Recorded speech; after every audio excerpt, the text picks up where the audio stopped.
First thing I want to look at is my bearing edge right here. I want to make sure there's no rough spots on it, any splinters or jags that grab my finger. Usually take a cloth, wipe any dust off. I'll do both sides of that.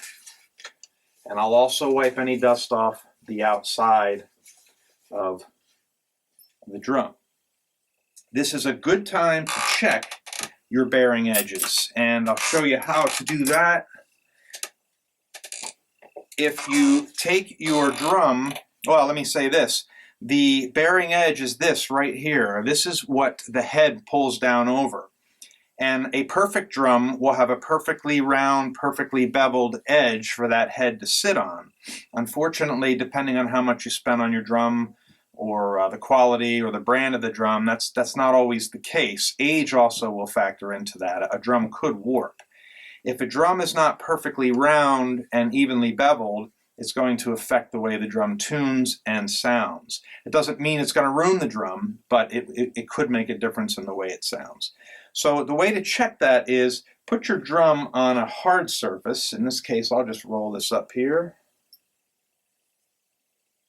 like that. And you know, I'll use, often in my kitchen, I'll use the granite tops because granites are perfectly level. This is an old desk. It may not be perfectly level, but it looks okay. The way to test your bearing edge is to take a piece of paper and see if you can get the paper underneath the edge of the drum. Like right here, it doesn't want to go. It wants to hang up. That's a good sign. That means the edge is touching the table. So I'm working around my drum. Okay, right here I'm getting under a little bit. I can see that. Okay, that's a concern. That means it's not perfect there. Over here it's okay. Working around my drum like this. And over here on the opposite side, I'm getting a little, paper's going in right here. So I'm going to take a look at that from down here. Yeah, I see a little bit of light shining through. So I can kind of see how much it's not perfect. And by looking at that, I can tell it's not terribly out of shape. It's not a large gap like that. It's a very slim gap that's right there. And I'm going to guess this drum being as old as it is, this is a 1964, I believe, probably has something to do with that. And I do know this drum sounds good, so I'm not really concerned about that. I don't see that as a major problem. Flip it over and do the other side. This is good, good. A little bit right here. A little bit going in here. This is good. A little bit here, but again, it's very, very, very little. It's not a large gap. I'm not too worried about it. If you have a large gap in the bearing edge or a large dent, that could be a problem. It could make the drum untunable. And unfortunately, that's a situation where you need to have that professionally fixed. There's not much you can do to fix that. And if you're going to have it professionally fixed, then you have to consider what the drum's worth and is it worth paying to have someone fix it, right?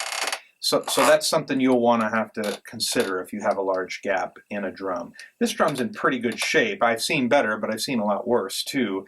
And I know that this being a vintage drum, it's worth a lot of money. So it's worth leaving in its original state as it is. It's probably worth more this way than if I tried to fix it.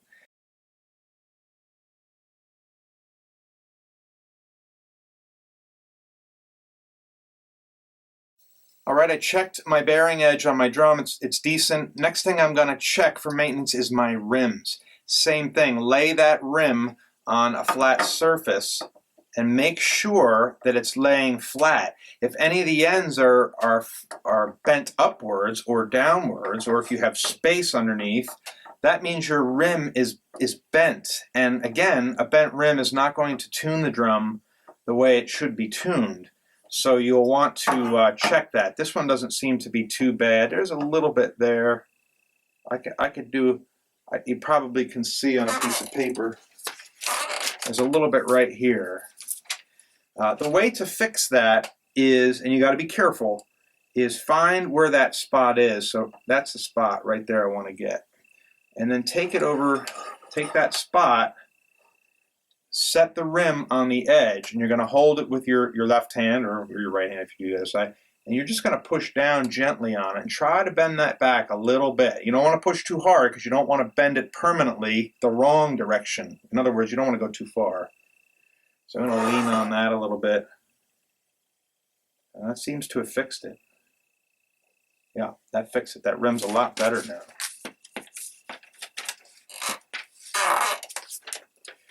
That's how you maintain your rims. Again, if it's close, you're probably okay. I would leave it. You don't want to err on the side of bending it worse, as I just said.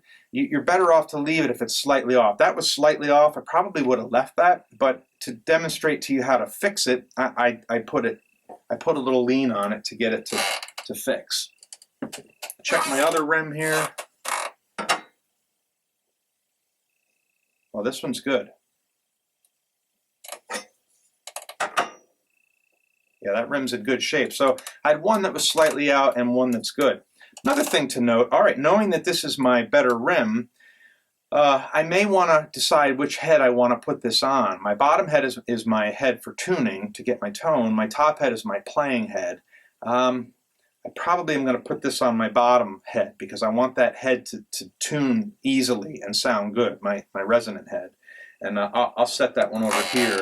And remember that that's going to be my bottom head. All right, we've checked our drum, our bearing edge. We didn't fix it, but we looked at it and we decided if it needed fixed, right? We checked our rims. We did a little repair on the rims. The next thing I'll talk to you about is the lug casings. The lug casings in the old days were made with these receivers for the lug bolts, and there was a spring inside. Now, newer drums don't always have springs anymore. A lot of the newer drums have gone away from the springs, but some of the new drums do have the springs. And they allow that receiver to go up and down. So what you can do is, be careful here, you can pop that spring out with a screwdriver. Again, be careful, it'll spring right out and hit you in the eyeball if you're not careful. And once you do that, those receivers, they slide right out quite easily. And once you have them out, you can clean them then. If you want to go that far with your cleaning process, wipe off any grease. I typically don't take these completely apart. I just clean them in, from being together is what I normally do. But just to show you what you can do, I took those apart. About the spring. In the old days, on cheaper drums, they would put that spring in there. And what would happen is, believe it or not, when you would strike the drum, that spring would bounce around inside that lug casing, and it would create a little bit of noise in that lug casing. And when I say a little bit, I mean an unnoticeable amount of noise. You wouldn't notice it to hear it, because the drum is so loud itself, it masks the sound of that spring bouncing around. But I think with perhaps 12 lugs on a drum, 12 springs rattling does make for a little bit more noise. And again, although you may not notice it, what I will tell you is this. You will notice it when you mute those springs and they no longer rattle. You will notice that the drum sounds better. It sounds more pure, more clean, and especially on tape if you're recording, it's a big deal. So what a lot of drum guys do and gals who fix drums is they pull those springs out and they look for packing in it. And if it's a cheap drum and they didn't pack it with anything and the springs are rattling, it's a very easy fix. You just need to pack something in there to muffle it. This particular drum I had already done, I can tell, because I always use this black felt in these drums. So what I did do is I bought a sheet of felt at the fabric store, and I just cut short strips of felt like that. And what I'll do is I'll either lay it in behind the spring, like that, I'll set it in there, and then put the spring back in over top, or I'll put the felt right down through the middle of the spring. I'll take a small eyeglass screwdriver and punch it down through that spring. That's where I had it. I had it in the spring, but now I moved it to the back. And what you'll notice is that then muffles that spring. The spring no longer rattles in there. So when you hit the drum, all those springs aren't ringing. It cleans up the sound of the drum, makes for a better sounding drum. It's a standard fix in Drummerland. A lot of drum tech guys and gals do this.